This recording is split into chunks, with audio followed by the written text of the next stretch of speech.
कितनी खूबसूरत ये तस्वीर है, लेकिन ये भी बता दे कि ये जन्नत कश्मीर नहीं है बल्कि हिमाचल प्रदेश का पालमपुर शहर है, जहां पर हिमाचल प्रदेश का पहला और देश का दूसरा ट्यूलिप गार्डन CSIR हिमालयन जैव संपदा प्रौद्योगिकी संस्थान की ओर से तैयार कर दिया गया है।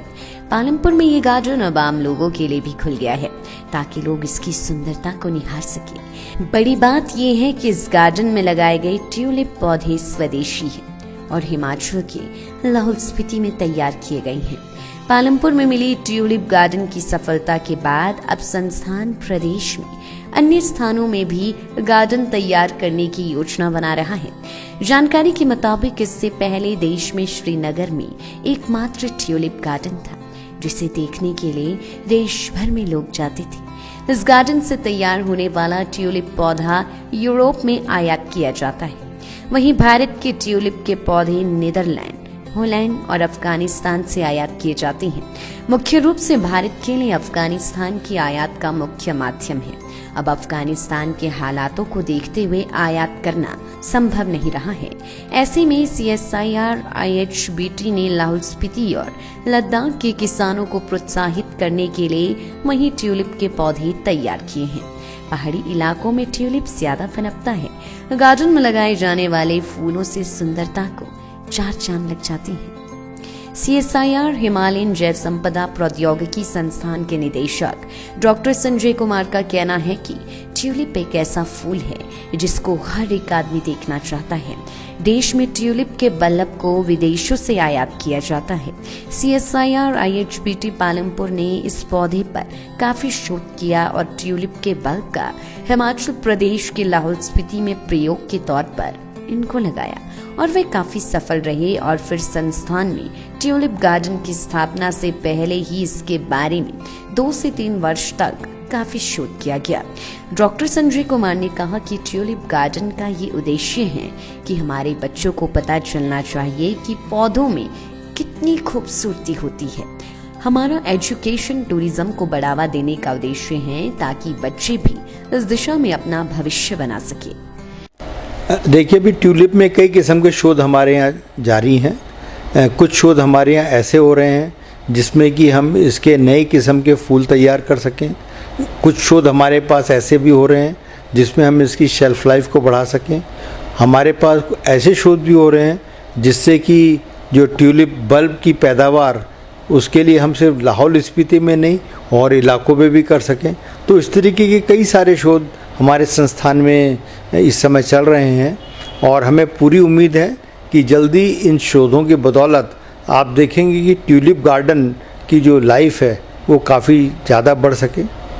अभी हमारी ये भी प्लानिंग रहती है कि जब ट्यूलिप की पैदावार ख़त्म हो जाएगी तो इसके स्थान पर हम दूसरे फूल लगा सकें।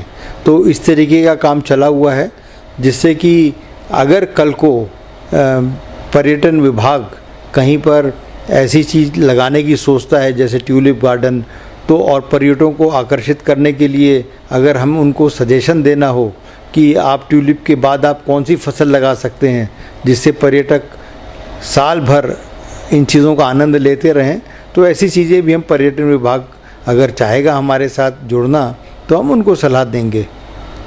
देखिए, किसानों के लिए मैं समझता हूँ कि फूलों की खेती एक बहुत ही फ़ायदेमंद चीज़ें हैं।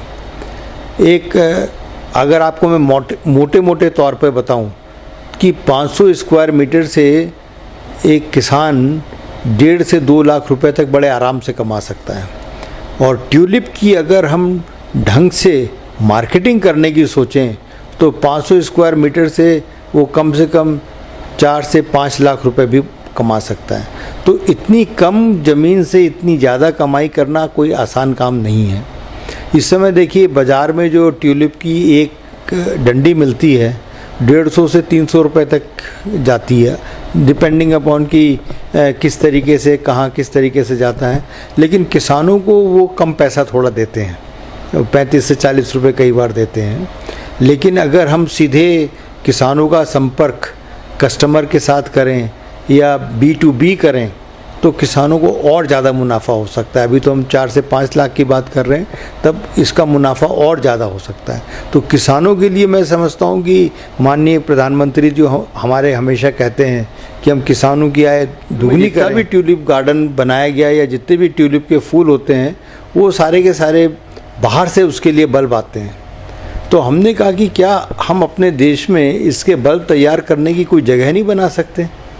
फिर हमने इकोलॉजिकल निश मॉडलिंग वगैरह करी और उसके माध्यम से हमने अंदाज़ लगाया जहाँ जहाँ इस फूल के बल्ब पैदा हो सकते हैं। फिर हमने ट्रायल्स किए और हमारे ट्रायल बड़े सक्सेसफुल रहे। खासकर लाहौल स्पीति में ट्यूलिप फूल के बल्ब बड़े अच्छी तरीके से पैदा हो सकते हैं। जब हमें पता चल गया कि हम ट्यूलिप फूल के बल्ब पैदा कर सकते हैं अपने देश में, तो हमने कहा कि अब लोगों को बताएं कि ट्यूलिप के बल्ब पैदा करने के बाद इसके फूल लगते कैसे हैं। और इस चीज़ को दिखाने के लिए हमने अपने संस्थान में ट्यूलिप गार्डन की स्थापना करी। ट्यूलिप गार्डन की स्थापना करने से पहले हम 2-3 साल तक ट्रायल करते रहे कि कौन सा सही समय है इसकी बिजाई का, कौन सा सही समय है जब ढंग से फूल आएँ। और इन सब चीज़ों का अध्ययन करने के बाद हमने इस ट्यूलिप गार्डन की स्थापना करी, जिसको माननीय राज्यपाल जी ने 28 फरवरी को आम जनता के लिए खोल भी दिया। और जो भी इस ट्यूलिप गार्डन को देखना चाहता है उन सबके सभी का स्वागत है, वो आएँ और ट्यूलिप गार्डन को देखें। हमारा इसके साथ साथ एक उद्देश्य ये भी है कि हमारे बच्चे, उनको पता चलना चाहिए कि पौधों में कितनी खूबसूरती है और पौधे कितना ज्ञान देते हैं। तो एक किस्म से ये हमारा एजुकेशन टूरिज़्म, उसको बढ़ावा देने का भी हमारा उद्देश्य है। खासकर जो हमारे बच्चे हैं, हमारी जो महिलाएं हैं, उनके अंदर जागृति पैदा हो और बच्चे इस दिशा में भी एक अपना कैरियर बनाने की बात सोच सकें। कि अभी ट्यूलिप में कई किस्म के शोध हमारे यहाँ जारी हैं। कुछ शोध हमारे यहाँ ऐसे हो रहे हैं जिसमें कि हम इसके नई किस्म के फूल तैयार कर सकें। कुछ शोध हमारे पास ऐसे भी हो रहे हैं जिसमें हम इसकी शेल्फ़ लाइफ को बढ़ा सकें। हमारे पास ऐसे शोध भी हो रहे हैं जिससे कि जो ट्यूलिप बल्ब की पैदावार, उसके लिए हम सिर्फ लाहौल स्पीति में नहीं और इलाकों में भी कर सकें। तो इस तरीके के कई सारे शोध हमारे संस्थान में इस समय चल रहे हैं और हमें पूरी उम्मीद है कि जल्दी इन शोधों की बदौलत आप देखेंगे कि ट्यूलिप गार्डन की जो लाइफ है। CSIR हिमालय जैव संपदा प्रौद्योगिकी संस्थान पालमपुर वरिष्ठ वैज्ञानिक डॉक्टर भव्या भार्गव ने कहा कि देश में ट्यूलिप बल्ब का हम विदेशों से आयात करते हैं और यहाँ पर ट्यूलिप बल्ब के लगने पर काफी समस्या होती थी, परंतु संस्थान ने प्रदेश के लाहौल स्पीति में पिछले 2-3 वर्षों में शोध कर ट्यूलिप के बल्ब यहाँ की जलवायु में तैयार कर सफलता हासिल की है। ट्यूलिप के फूलों की काफी मांग रहती है। अगर किसान इनको अपने खेतों में लगाता है तो उनकी आमदनी में काफी वृद्धि होगी। मेरा नाम डॉक्टर भव्य भार्गव है। मैं यहाँ वरिष्ठ वैज्ञानिक के तौर पे कार्यरत हूँ। जैसा कि आप देख रहे हैं यहाँ पे विभिन्न रंगों के किस्मों के हमारे ट्यूलिप्स खिले हुए हैं। इसमें मैं बताना चाहूँगा कि अभी हम ट्यूलिप्स बल्ब्स का जो आयात है वो भारतवर्ष में हम बाहर के देशों से करते हैं। इसमें एक दिक्कत ये होती है कि इनके बल्ब्स को पैदा करने के लिए उचित जलवायु हमने अभी तक नहीं देखी है।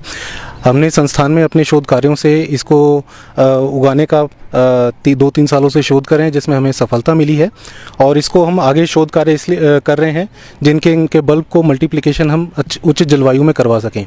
तो हमारे संस्थान ने इसमें देखा है कि जो हमारे उच्च पर्वतीय क्षेत्र हैं, जैसे लाहौल है इलाका, उसमें इनके बल्ब्स की मल्टीप्लिकेशन बहुत अच्छे से हो रही है।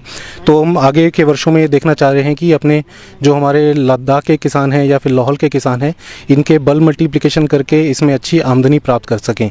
जैसा कि आप जानते हैं कि ट्यूलिप के पुष्पों की भारी मांग होती है और इसमें अगर फार्मर अपनी खेतों में इसको लगाता है तो उसको एक अच्छी अपनी आमदनी वृद्धि होती है, जो कि आपके सीरियल की जो हमारी फसलें हैं और जो वेजिटेबल की फसलें हैं उनसे ये ज़्यादा आमदनी देता है।